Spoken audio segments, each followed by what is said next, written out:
world was young, the mountains green, no stain yet on the moon was seen. Then with a crash came a great ringing shout. Ra, boom, ra.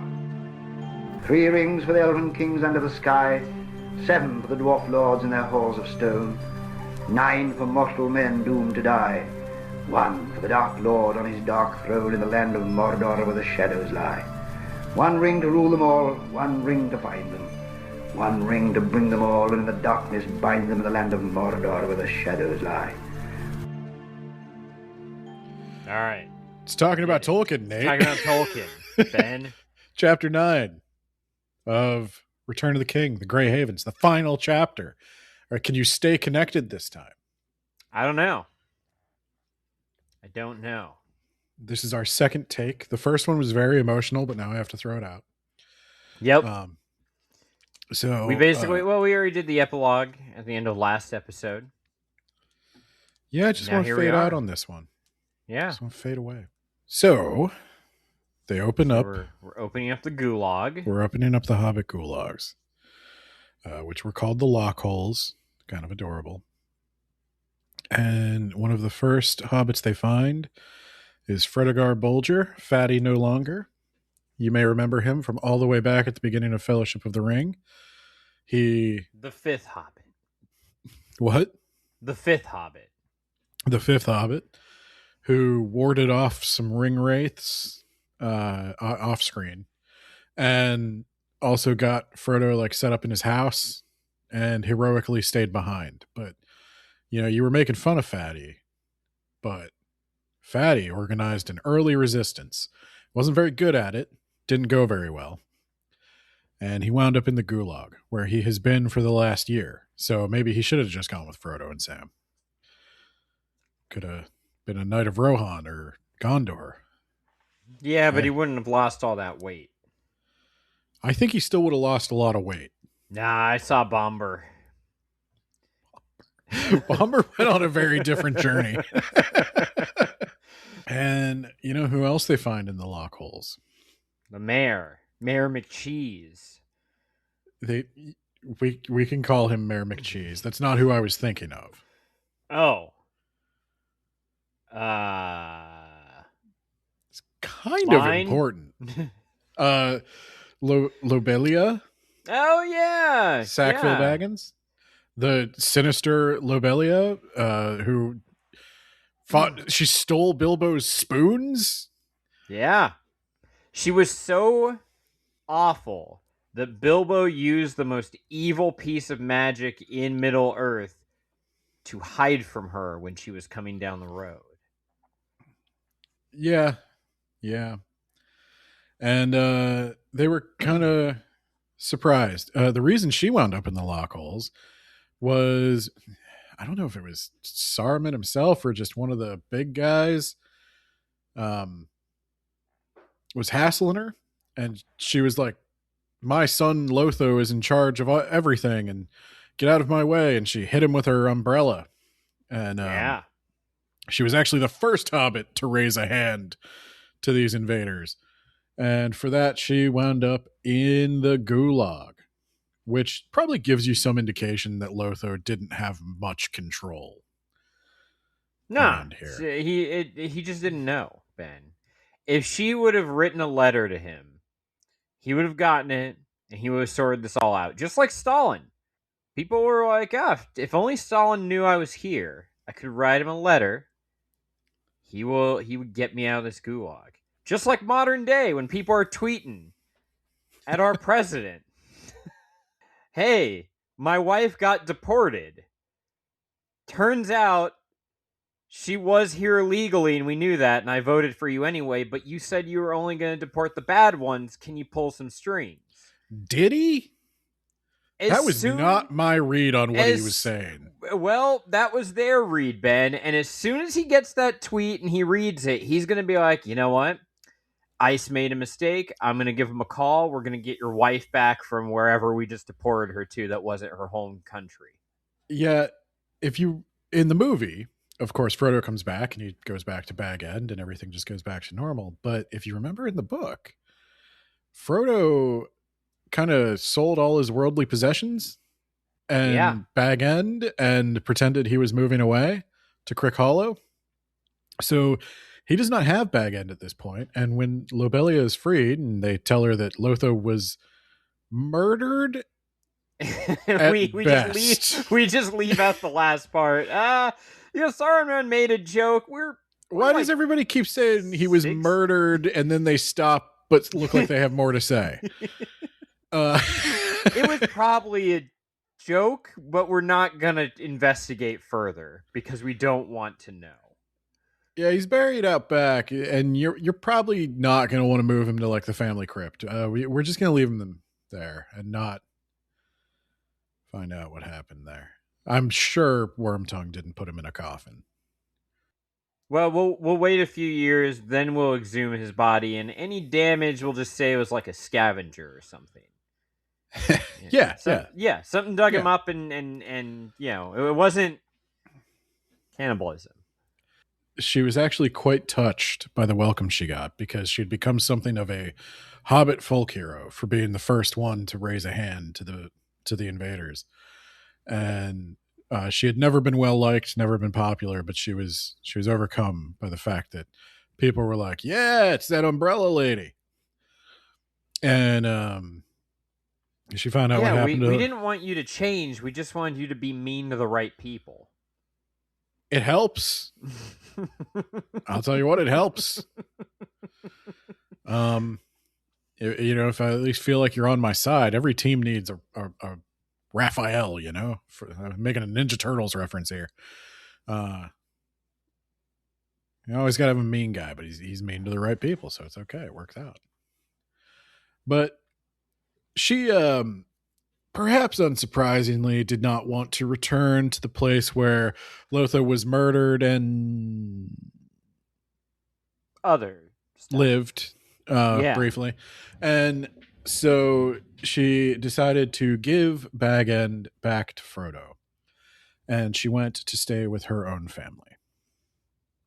But the stress of everything kind of got to her. She was also more than 100 years old. And she died the next spring. But Frodo was surprised to find out that she had left all that remained of her money and Lotho's for Frodo to use in helping the hobbits that had been made homeless by the Troubles. That's an interesting thing. I never realized he called it the Troubles there. Troubles, yeah. Yeah. Had they happened yet? I assume they did. When were the Troubles? I actually want to look this up. No. Had they? When was Lord of the Rings published? Oh, wow. The Troubles had not happened yet. Yeah. I was going to say, because Tolkien would be pretty... He's usually pretty good about not stepping in landmines like that. No, but they were coming up. They were coming up quick. And they were like, how can we pin this on a British person? I know. We'll call it the Troubles. It'll be his fault. Oh, golly. Gee. Yeah, for those who don't know, the Troubles were a turbulent time in Ireland that lasted for like 30 years and didn't end until I was in 4th grade. So... Yeah, you might know it more from, in the bars you can go and order a drink that I don't want to say the name of, but it's got Irish whiskey and Irish beer and Baileys. Oh man, that is really I've never even thought about that. Yeah, that's where the name of that drink comes from, the Troubles. Yikes. That's kind of offensive. Yeah, it's very offensive, right? Yeah. I don't know. Do they take pride in it? I don't know if I'm ever going to ask.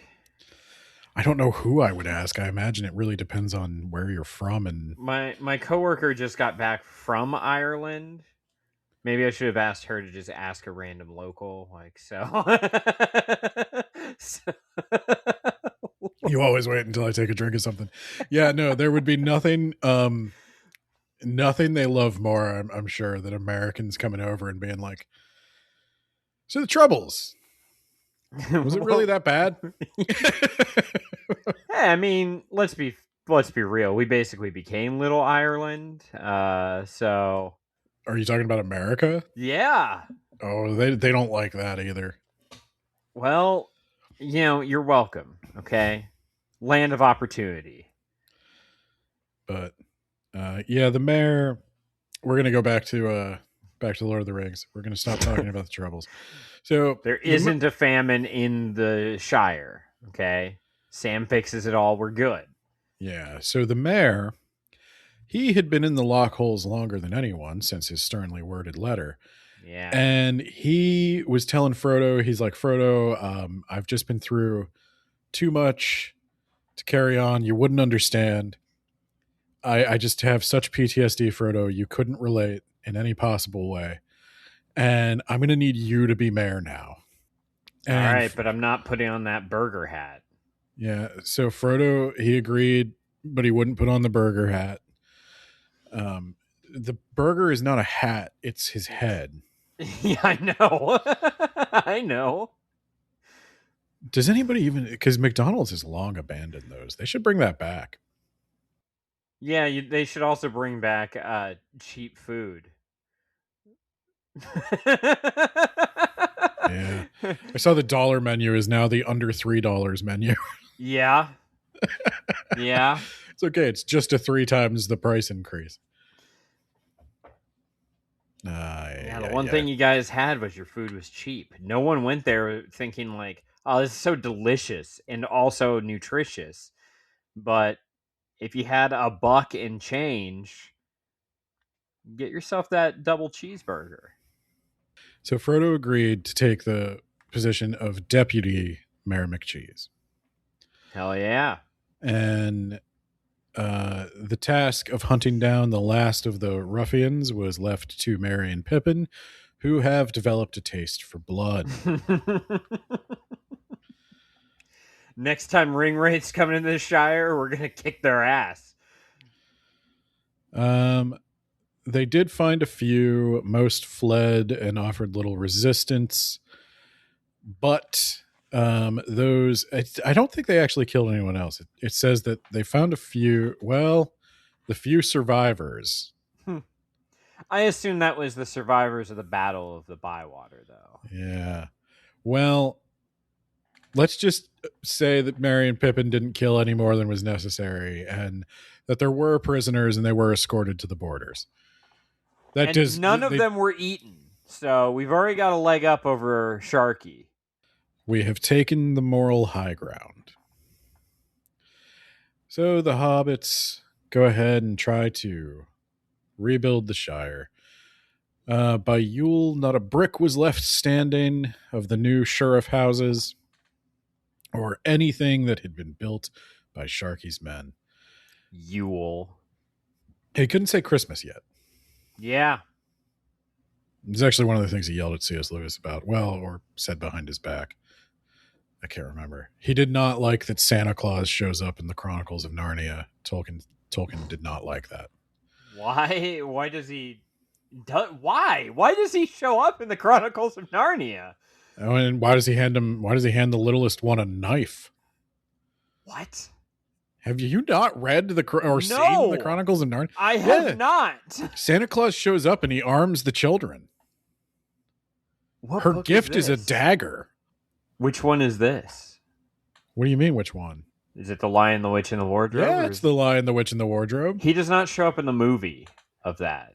I don't care what happened in the movie. All I remember about the movie made the movie better. All I remember about the movie is Tilda Swinton and Liam Neeson was the lion. That's all I remember. And fucking Professor X was Tumnus. Oh my god. Wow. I think you mean Leto Atreides.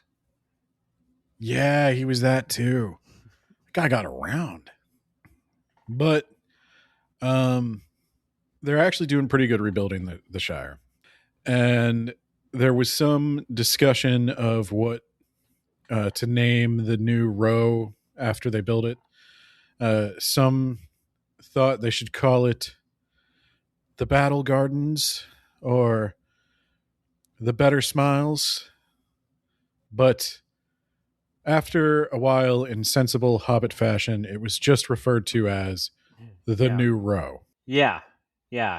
What'd you call it? What were we naming it? We're naming the New Row. You know what? That has a ring to it. New Row. I like that. Let's just call it that. So, a lot of trees. Stop naming your neighborhoods, you weird British people. Hey, we do it too. I mean, well, like big cities do. What are you trying to say, Ben? Trying to say that. Well, actually, no. Harrisburg has names for neighborhoods. Yeah, I just realized my town does too. So yeah, so there you go. Shit. Yeah. Think local. So the trees have been pretty seriously wounded by Sharky's endeavors, and this being the Shire, they may have attacked first. We don't know. So we can only hope. So Sam was really grieved. I mean, the party tree was down. I don't know if we talked about that. The party tree. They took out the party tree, the big tree where Bilbo had his birthday. And fucking party tree. Sam was just like, we're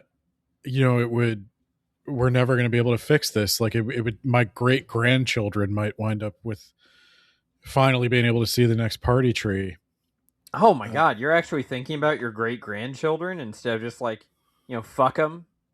They can pay my Social Security. I paid into the system. Okay. I earn this money. If we don't maintain our population, then the entire economic system will collapse. And there was just always going to be more humans forever, and we had totally invested in that option as well. Yeah. Yeah, because people want to have more children when they can't afford a house and education and food. Yeah, the McDonald's under $3. Yeah, McDonald's under $3. That's where it all went wrong, Ben. I would say it's eating good on the dollar menu. It's certainly symptomatic of where it all went wrong. So, he had suddenly remembered Sam as he was thinking about, man, my children will never know a party tree. My grandchildren will probably never know a party tree. And then he's like, wait, party tree. Wait. Galadriel. She gave me something. And then he goes to the other travelers, for so they were now called by everyone, meaning the Fellowship, the hobbits. And he asked their advice. And Frodo's like, I wondered when you were going to remember that. I've been watching you walk around and like we've been taking bets. I've been watching you walk around and look at like all the wounded plants. And we were like, I don't think he remembers Galadriel gave him like magic dirt. But like, I knew you'd figure it out, buddy. And he's Frodo, like, you're the deputy mayor. You should be bringing this to my attention.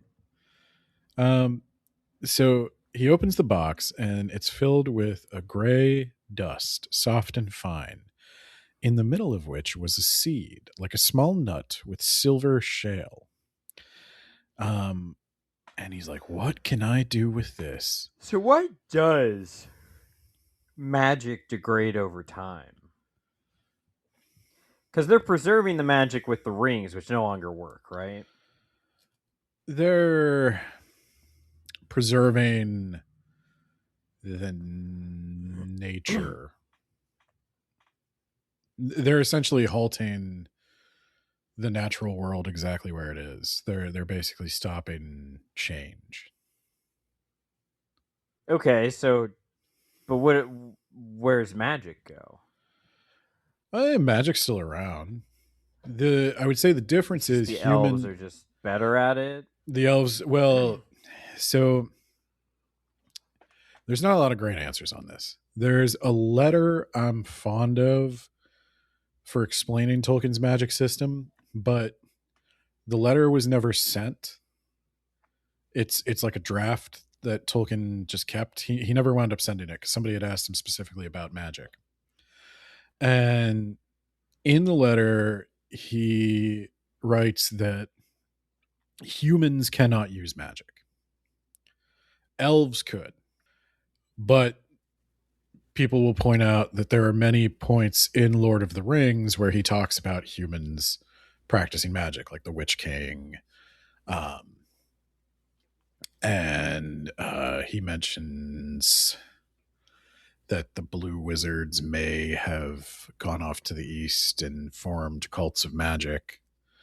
So here and there he mentions humans doing magic, and it's unclear to me if they actually did magic, if they did some kind of like conjuration or illusionist type trick, or if it's some kind of like pseudo science like alchemy that they're doing.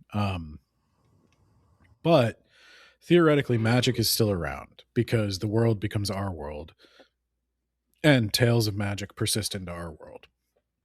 So this was something Tolkien thought a lot about, but I don't think a lot of people get from Lord of the Rings, is most of the elves leave. The overwhelming majority of the elves leave. Like there used to be elf cities and stuff.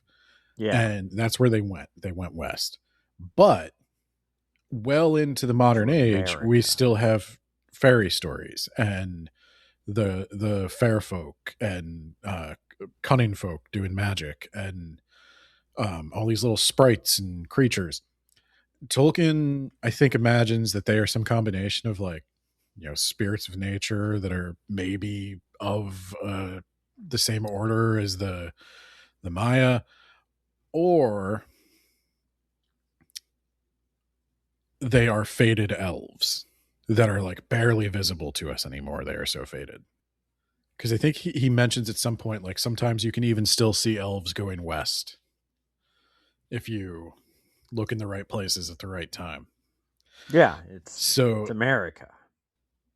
He also talks about that in a letter where somebody asks if Smaug was the last dragon, and Tolkien says, well, we have stories of dragons well after Smaug, so probably not. Obviously, King George slayed a dragon. Nobody would make that up. And no. Sigurd slayed a dragon. And there are also Chinese dragons that are completely different from European dragons. Yeah, they're carp. They're over-evolved carp. But I think magic is still there, I would say. But humans are much less able to use it than elves.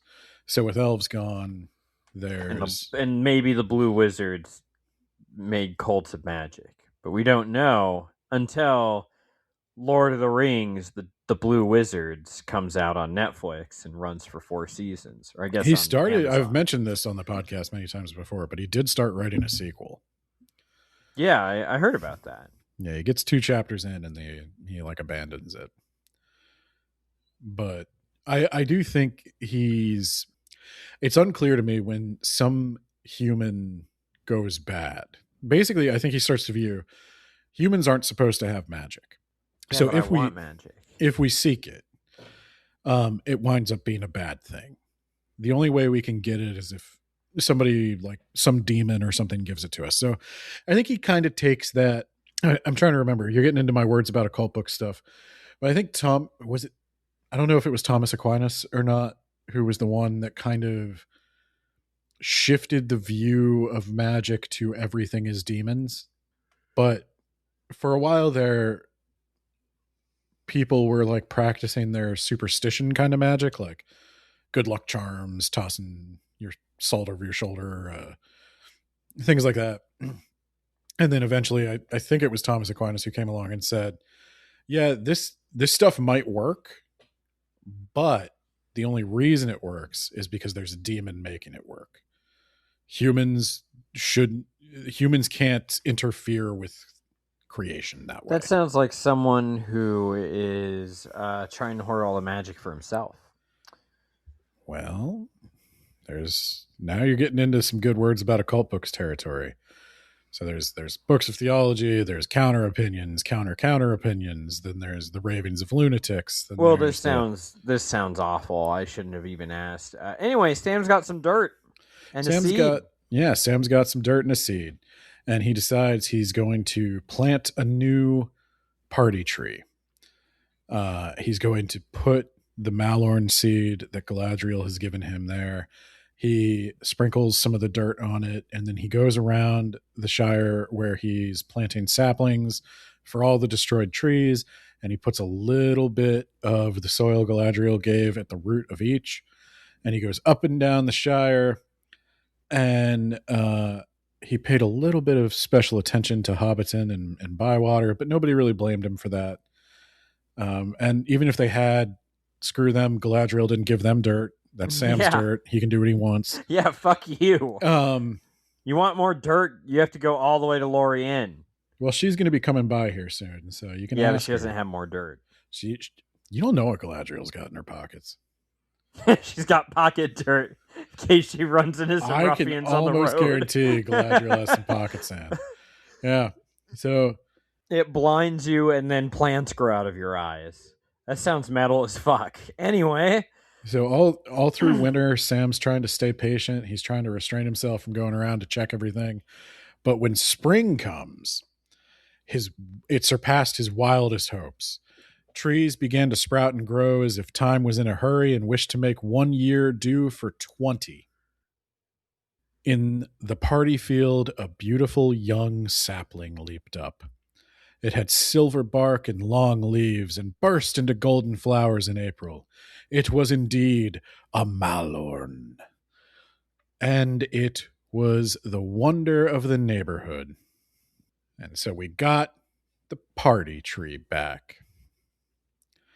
And all of the children born during the Hobbit baby boom of 1420 were super healthy children, and many of them had rich golden hair, which before had been rare among hobbits. Yeah. And they were all well fed, and the strawberries. They all had such amazing work ethics, plums. And their children would never measure up. Even as they continued to gobble resources well into their twilight years, well beyond their means. And their children's were like doubly fucked. But they just kept saying that everyone else was just lazy and were asking for handouts, not realizing that part of the reason they were so well fed was that Sam from the Greatest Generation went around sprinkling magic dust everywhere. And in the South Farthing, the vines were laden, and the yield of leaf was astonishing. And everywhere there was so much corn that at harvest every barn was stuffed. The North Farthing barley was so fine that the beer of the 1420 malt was long remembered and became a byword. Indeed, a generation later, one might hear an old gaffer in an inn, after a good pint of well-earned ale, put down his mug with a sigh and say, that was a proper 1420. Yeah. He's so close to 420. He is very close. He's so close to 420, which also became a byword. And Fatty Bulger put it all back on. It doesn't say that. He might have kept it off. He might be running marathons. Nah, I remember Bomber. So Frodo, every now and then, winds up curled in a fetal position, clutching a white gem, and chanting to himself about how it's gone forever and everything is dark and there's a void. And Sam doesn't super notice, and Frodo doesn't say anything. And whenever Sam does notice, he's like, "No, I'm good. I'm good." There's just I felt the most powerful thing. I had the most powerful thing in the world was mine for a minute, and I had become one with it. And I attained heights no hobbit could ever dream of, and then my finger was bitten off and it got thrown in a volcano, and I felt as if my soul was torn in half, and I still feel like there is an open wound in my chest just oozing out on to the floor, but I'm okay. Yeah, Frodo, we've all dated, so we get it. And the mayor comes in and he's like, "Oh, Frodo, you just wouldn't believe. I had a bad dream about the Hobbit lock holes. You wouldn't understand." And then, of course, I'm going to read your favorite part of the story. Sam comes to Frodo one day.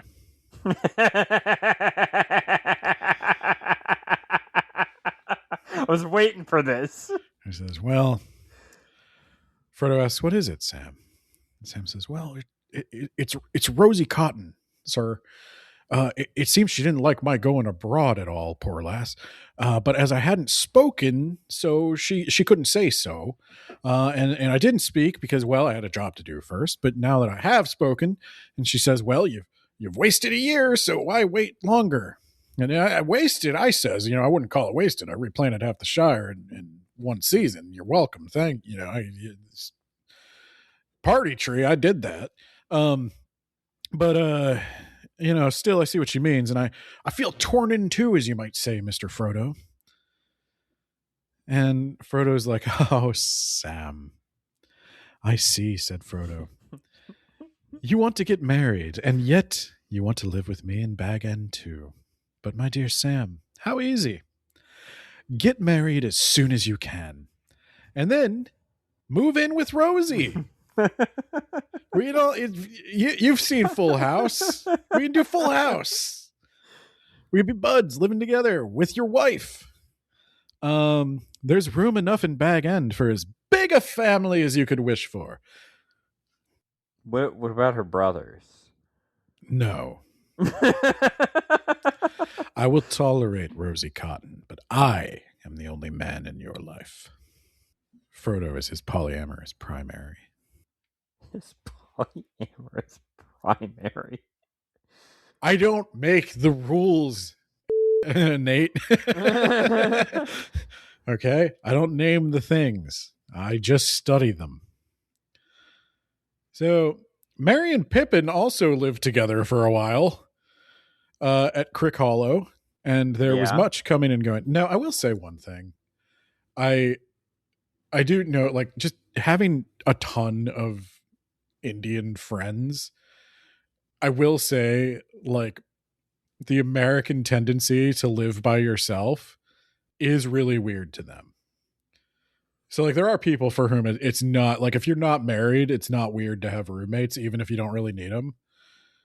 Just to have people, they just like having people around. I don't.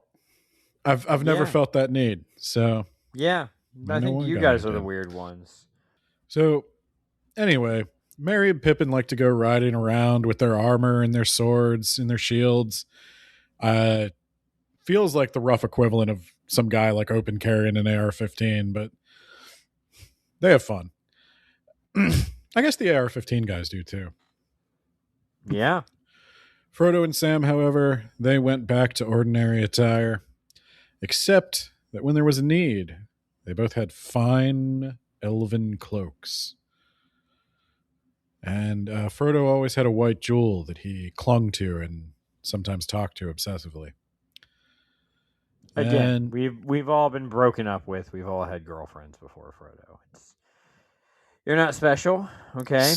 Sam was a little pained that people didn't care more about what Frodo had done. Everybody wanted to hear about what Merry and Pippin had done. They liked hearing the war stories and all the glory and all that stuff, but they didn't really care about Frodo.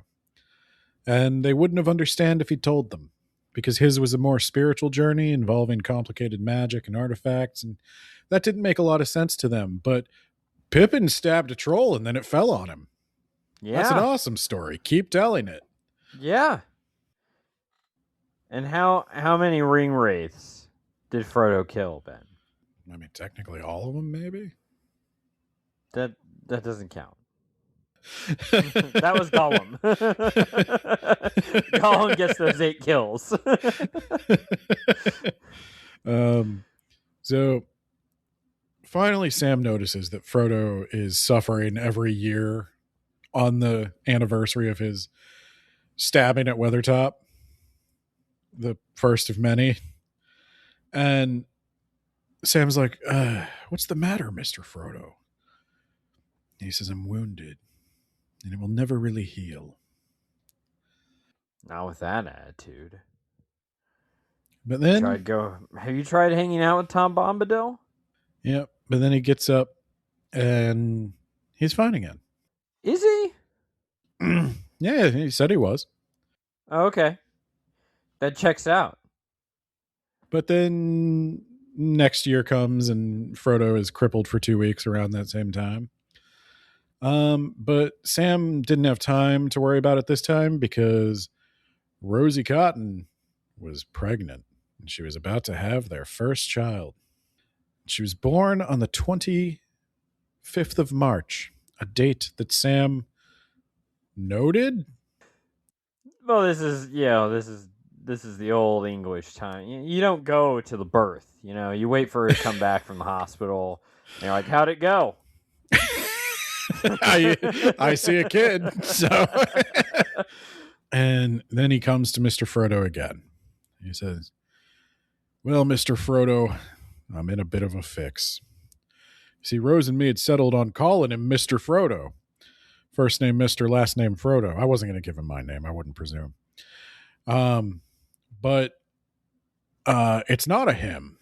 It's a her. And I Froda. You change the O to an A. And he's like, I just don't know what to call her. And Frodo says, well, what about the old customs? Why don't you choose a flower like Rose? Half the maid children in the Shire are called by such names, and what could be better? And Sam says, I suppose you're right, Mr. Frodo, and I've heard some beautiful names in my travels, but they're a bit too grand for daily wear and tear, as you might say. The old gaffer, he says, make it short and you won't have to cut it short. That is a very British old man thing to say. But if it's to be a flower, it's got to be an amazing flower. And they think roses aren't good enough for you? They think back to their time in Lothlorien and the Eleanor flowers. And that name may sound like just the name Eleanor, which may or may not be a flower. I didn't think to look it up. And this is Tolkien's revealing his deep respect for FDR. I think we should pronounce it Eleanor. And little Eleanor was born 6 months. No. Sorry. I'm like, what? She was born 6 months old. It was an agonizing birth. Oh, no. Little Eleanor was nearly 6 months old when the autumn came and Frodo called Sam into the study. It will be Bilbo's birthday on Thursday, he said, and he will finally pass the old Took. And Frodo says to Sam that I want you to talk to Rose because I don't want to talk to her for some reason, even though she lives down the hall. Well, I hate that I'm seeing you less and less, Sam. I only see you at breakfast, lunch, second breakfast, dinner, 11 season, luncheon, tea, supper. But I want to see if I could borrow you for a couple weeks. She, kid 6 months old. It's also a Hobbit kid. It's probably already eaten like pound cake or whatever. So, she should be good with the kid on her own for a little while. I'd like you to accompany me just for 2 weeks. We're just going to do a quick 2 week adventure. And they're like, okay. And he gets permission from Rose and they head off. And Frodo has a book with him, and it was divided into chapters, but chapter 80 was unfinished, and after that there were some blank leaves. The title page had so many titles on it, they were crossed out one after another. Tolkien struggled quite a lot with titling things. And he had settled on The Downfall of the Lord of the Rings and the Return of the King. Parentheses, as seen by the little people, semicolon, being the memoirs of Bilbo and Frodo of the Shire, comma, supplemented by the accounts of their friends and the learning of the wise. And then now a full motion picture. Now a full motion picture by New Line Cinema. A company that no longer exists. Got him. On September the 21st, they set out together, Frodo on the pony that had borne him all the way from Minas Tirith, which he lovingly called Strider, and Sam on his beloved Bill. And Sam did not ask where they were going, though he thought he could guess. Yeah, we're going to Frodo's second house where they're going to hang out, just two bros, right? I think Merry and Pippin live there now, but... That's cool. We don't hang out together. Good old times. Hanging out in bathtubs in the same room together. I forgot about the bathtub song. Singing our scrubbing songs. Yeah. Just like old times. Well, they're singing a walking song, and they start singing the walking song that they heard when they first set out, and they are surprised to hear that down the road a ways, they answer them with another verse. There's a whole party singing, and they answer, Gilthoniel a Elbereth, we still remember.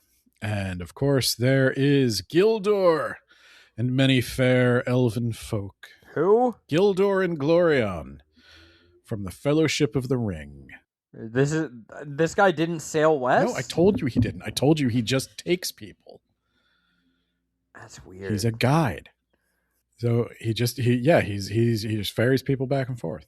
So there was Gildor, of course, many of the great elven folk, and there, to Sam's wonder, rode Elrond and Galadriel. And Elrond wore a mantle of gray and had a star upon his forehead, and a silver harp was in his hand. He's just accompanying this. And upon his finger was a ring of gold with a great blue stone. Vilya, mightiest. Yeah, Agent Smith being Elrond is still a weird choice to me. Yeah, he's a good actor, Hugo Weaving, but not a pretty man.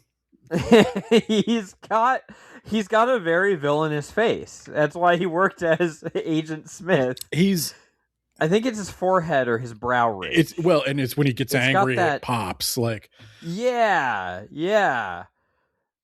I like Hugo Weaving. He could play a lot of different roles. Wrong choice for Elrond. Elrond needed... You have a hard time casting the elves. You need somebody who's like movie star hot, but also... Brad Pitt as Elrond. Now, hear me out. But also has a kind of like gravitas that... Matt Damon. Yeah. Now, I understand people liked him as Odysseus, I guess. I guess he did okay. I'll watch the movie when it comes to streaming. I'm not going to go sit in the theater for 3 hours, but my wife wanted to go, so. Oh, did you go? No, we're going Saturday. Oh, okay. Yeah. No, I'll watch it. My wife does not want to go. I'm not looking forward to a 3-hour theater experience, but I'll go because I love my wife. So. Well, there you go. And you love the Odyssey. No, I got my fill this year. So, he's got Vilya, mightiest of the three. Galadriel sat upon a white palfrey and was robed all in glimmering white. And on her finger was Nenya, the ring wrought of mithril. Nenya business. That bore. I think you made that joke the last time we talked about it. Right? I know. Every time. That's all I can think about. So the Nenya is wrought of mithril and bears a single white stone flickering like a frosty star. Hers is water. His is earth. No. Or is his wind, Ben? His is air. Yes, wind. Yeah, and then hers is water. Gandalf's is fire. And Gandalf's is fire. I don't know where Kwame is. I was gonna say Toph, but yeah, Kwame also is not there. That must be Frodo. Frodo's Kwame. And then who's Mati? Pippin. Heart. Pippin. Oh god. So I guess that makes Elrond Linka. Why do I know all the Captain Planet characters? Why do you? I don't know off the top of my head. I know all of them. The fire guy was Wheeler. Fucking Wheeler. God, I don't remember. He's from New York, I think. Yeah, painfully. And I don't remember the water one. Damn. Almost had them all. But Elrond greets them, and he says that he hears that the Shire, or Elrond greeted them, and then Galadriel greets them, and Galadriel very happy with Sam's choices of what to do in the Shire. She says that he used her gift quite well, and that she just couldn't be prouder. Yeah, fuck all those people who said that you paid special attention to Hobbiton and Bywater. Somewhere in a deep forest, Gimli is just screaming in jealous rage at Sam getting all this praise from his golden lady. You got some strands of hair. Bilbo... You still have your gift. Sam doesn't. Bilbo is there. He's fallen asleep. Old as shit. Fallen asleep. He's not quite as comically old as the movie makes him seem. He's fallen asleep a lot. But he's still riding his own pony. He's not in a carriage the way he is in the movie. He's still sitting a horse. He still can walk and stuff. And he's still like, put that old took in the ground. I did 132, oldest hobbit, never be another. Somebody call the Guinness Book of World Records and pay them a lot of money and so they can record my achievement. Also, unlike the movie, Bilbo, he seems a little forgetful, but like he knows where he is and where he's going. He says, I'm quite ready to go on another journey, not adventure, and asks if Frodo's coming. And Frodo says he is coming, that the ring bearers should stick together. And so we have Elrond ring bearer, Galadriel ring bearer, Bilbo ring bearer, Frodo ring bearer. And Sam. Sam asks where they're going and finally starts to understand what's happening. He's, where are you going? Where are you going? And he says, to the Havens. We're going to a farm upstate. To the Havens, Sam. And Sam says, and I can't come. And Frodo says, you literally have a newborn. Yeah, but like... you literally have a newborn daughter. You're going to... Yeah, but... Sam, I know we have a special friendship, but like you're literally going to abandon Rosie right now. I had to go to the gas station to pick up some Coke Zero, and that's it. And so this line is taken for the movie, though it's said at a different time in the movie. It says, Sam says, I can't come, and Frodo says, no, Sam, not yet anyway. Well, he doesn't say that in the movie. Not yet anyway, not further than the Havens, though you were a ring bearer too, if only for a little while. Your time may come, but don't be too sad, Sam. Someone gonna give me their ticket? Because I distinctly remember you getting a ticket from someone, Frodo. It turns out that Arwen just didn't want to give me a real gift. Turns out you don't need a ticket. Never going to see her again. Think she knew that. She really got away with something on me, okay?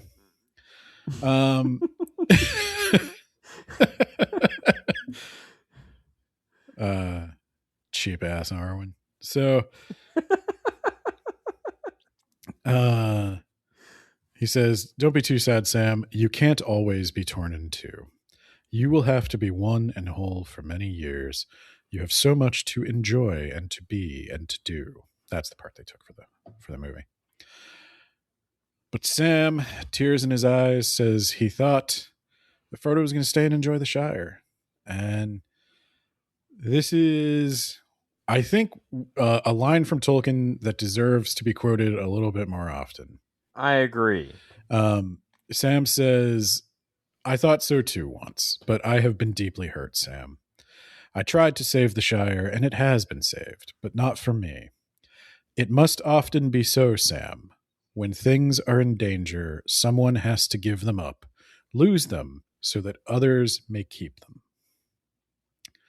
I think that is, we've talked a lot about like Tolkien does war right to the extent anybody can do war right, in that it's a necessary war. It's a war of self-defense, self-preservation, and it just had to be fought, while he simultaneously acknowledges through characters like Tom Bombadil and later Frodo refusing to carry a sword that killing is just wrong, and it is wrong, but it's also necessary. And how do you square that? How does somebody with a Catholic faith square being a soldier?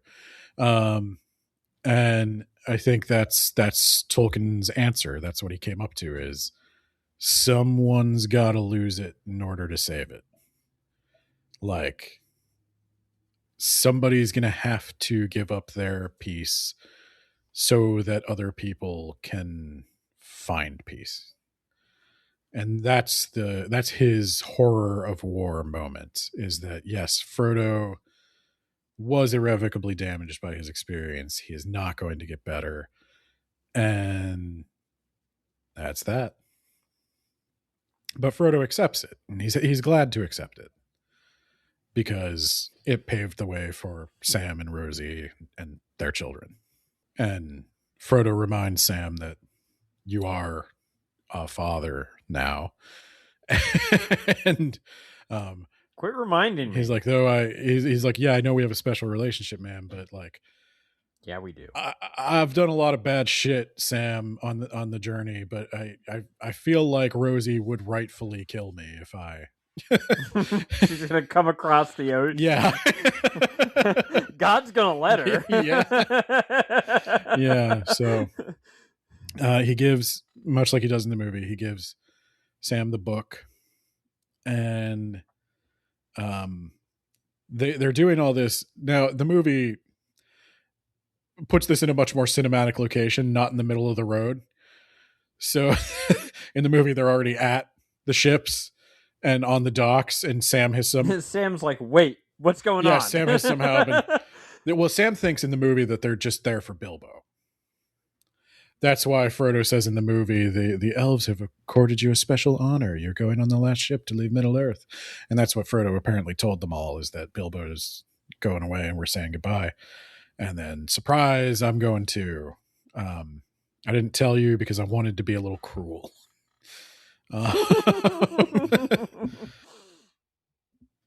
So they ride on. They ride through the midst of the Shire all evening and all night, and none saw them pass.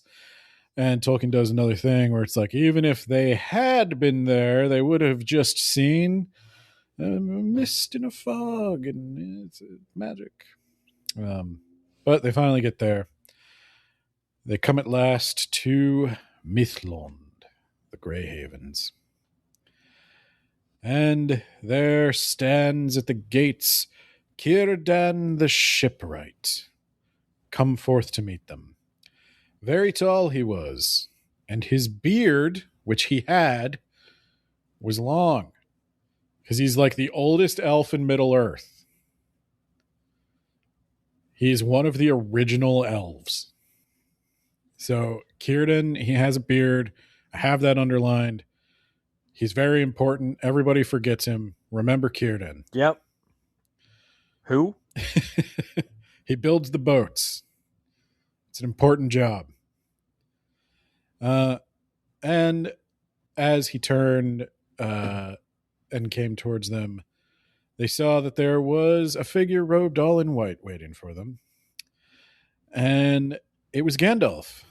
And everybody forgets this too, but it is in the book. Gandalf now openly wore on his hand the third ring, Narya the Great, and the stone upon it was red as fire.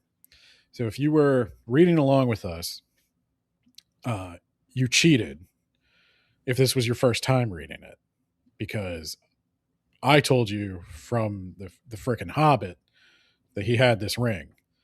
But if you were reading this for the first time, going in totally blind, as you probably should have, then this was the first time you found out that Gandalf had a great ring.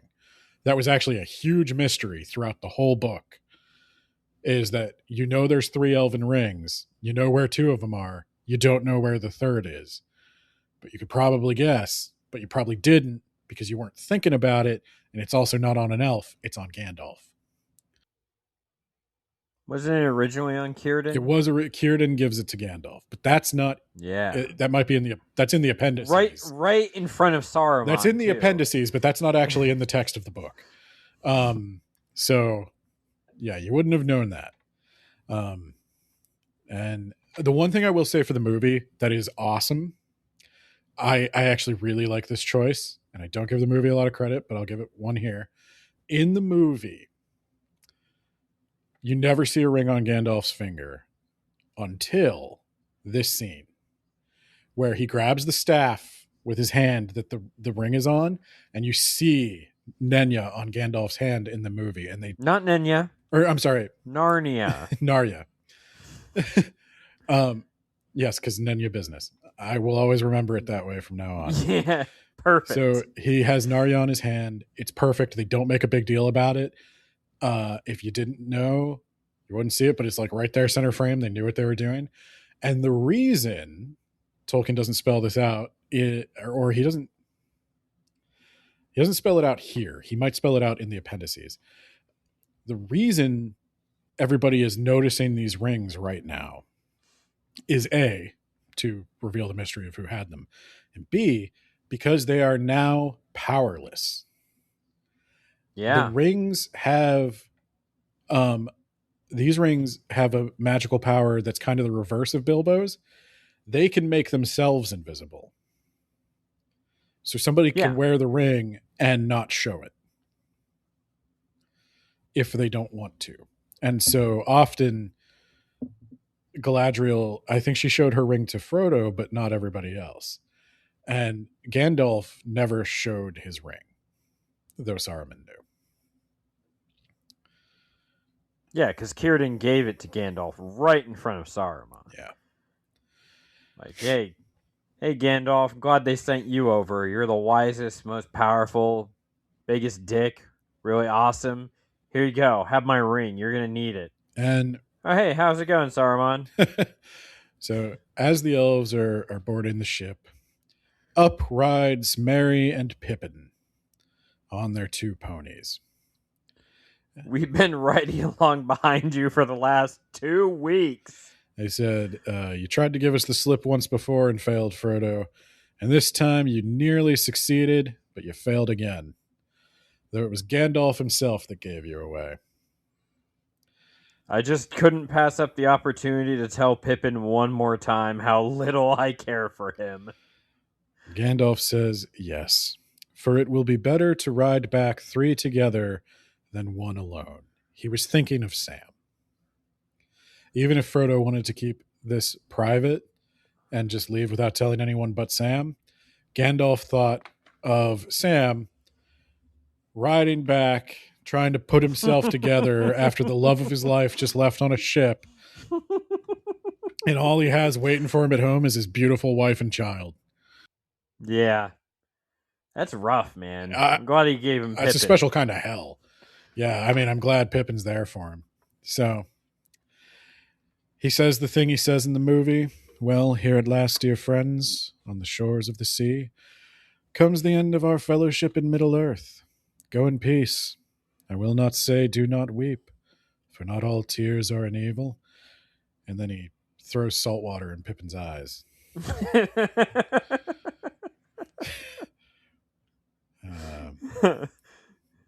Then, in a masculine display of camaraderie and affection, Frodo kissed Merry and Pippin, and last of all, Sam. And that was the longest kiss con lingua.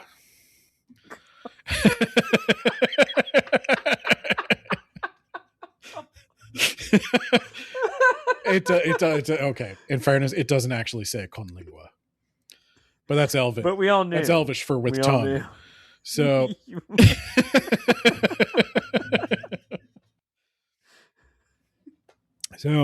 and then, you know, we talked about this a little bit when he was in Tom Bombadil's house and he was having those prophetic dreams.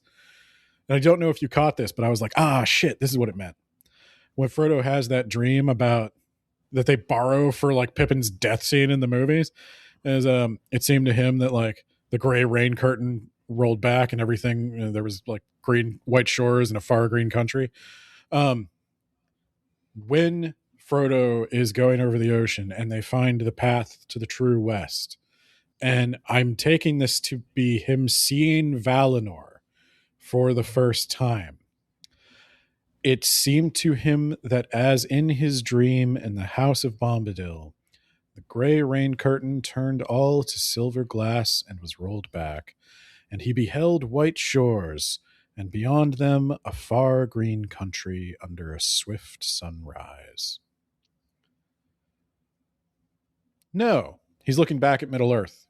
I'm wrong. I'm an idiot. It's okay. Not Valinor, because it's a sunrise. He's looking east. Damn. He's looking back at Middle-earth. I'm an idiot. Got me. Good. Glad you were looking out for that, Nate. Yeah, I was definitely paying attention. And then the three companions ride back. They're basically carrying Sam. In complete silence, too. He essentially lost his will to live. And at last they rode over the East Road, and then Merry and Pippin rode on to Buckland. And they were already singing again as they went, happy to be rid of Sam's miserable ass. You're bringing us all down, Sam. But Sam returned to Bywater and so came back up the hill. As the day was ending once more, and he went on, and there was a yellow light and a fire within, and the evening meal was ready, and he was expected. And Rose drew him in and set him up in his chair, and put little Eleanor upon his lap, and he drew a deep breath, and said his first words for 2 days. Well, I'm back. But only part of me. Part of me is dead. Part of me died in the West with Frodo. That's it. It's the end. That's the end. And so, I'm not going to drag it out. That's the end. I did my epilogue in the previous episode because I don't want to end on a bunch of plugs and ads and podcast stuff. We're just going to end on Sam sitting in his chair with his daughter in his lap saying, I'm home.